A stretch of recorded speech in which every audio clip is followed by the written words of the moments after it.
DC নিয়োগ নিয়ে হট্টগোল করা এক ৭ উপসচিবকে শাস্তির সুপারিশ। জনপ্রশাসন মন্ত্রণালয়ের সিনিয়র সচিব মো.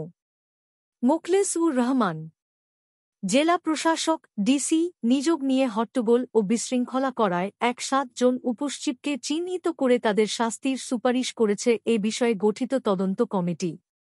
আজ সোমবার সচিবালয়ে আয়োজিত সংবাদ সম্মেলনে এ তথ্য জানান জনপ্রশাসন মন্ত্রণালয়ের সিনিয়র সচিব মো. মোখলেছুর রহমান। তিনি বলেন, গত ১ ডিসেম্বর আমাদের মন্ত্রণালয়ে একটি আনরেস্ট অসন্তোষ হয়েছিল। সেটার জন্য এক সদস্যের একটি কমিটি গঠন করা হয়েছিল। এটার প্রধান ছিলেন স্বাস্থ্যসেবা বিভাগের সিনিয়র সচিব এম.এ. আকমল হোসেন আজাদ। তার রিপোর্ট পাওয়া গেছে। বিভিন্ন গোয়েন্দা সংস্থা থেকেও প্রতিবেদন পাওয়া গেছে, সাক্ষী প্রমাণ পাওয়া গেছে।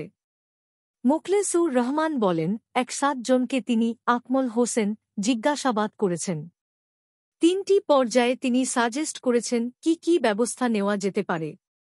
৮ জনের বিষয় বলা হয়েছে, তদন্ত সাপেক্ষে কিছু পদ্ধতি অনুসরণ করে গুরুদণ্ড দেওয়া যেতে পারে।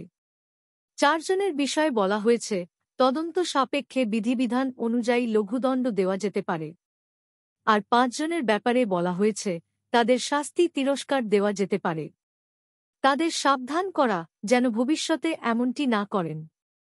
তিনি বলেন, এটা হতো আমাদের ফাইন্ডিংস অনুসন্ধান।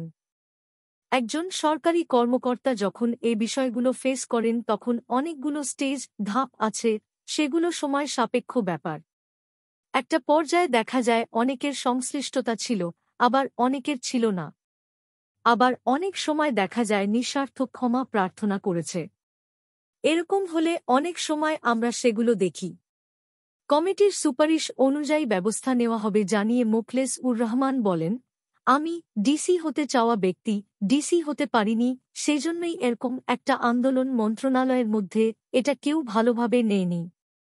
আমাদের সিনিয়র কলিগরা, সহকর্মীরা নেয়নি, কলিগরা নেয়নি, আমাদের জুনিয়র কলিগরা নেয়নি।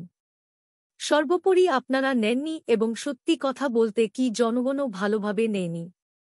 অনেকে বলছে এগুলো যদি কঠোর হস্তে দমন না করেন, ব্যবস্থা না নেন, আমাদের প্রশাসন ভেঙে পড়বে, শৃঙ্খলা থাকবে না। তিনি বলেন, প্রশাসনের একটি বড় দিক হল শৃঙ্খলা। শৃঙ্খলা রক্ষার্থে প্রয়োজনীয় যা যা করার। আমিও আইনের ঊর্ধ্বে না, আপনারা কেউ আইনের ঊর্ধ্বে নন, আইনি ব্যবস্থা নেওয়া হবে। সরকারি কর্মচারী শৃঙ্খলা ও আপিল বিধিমালা ২০১৮ অনুযায়ী গুরু এবং লঘুদণ্ড দেওয়ার ব্যবস্থা নেওয়া হবে।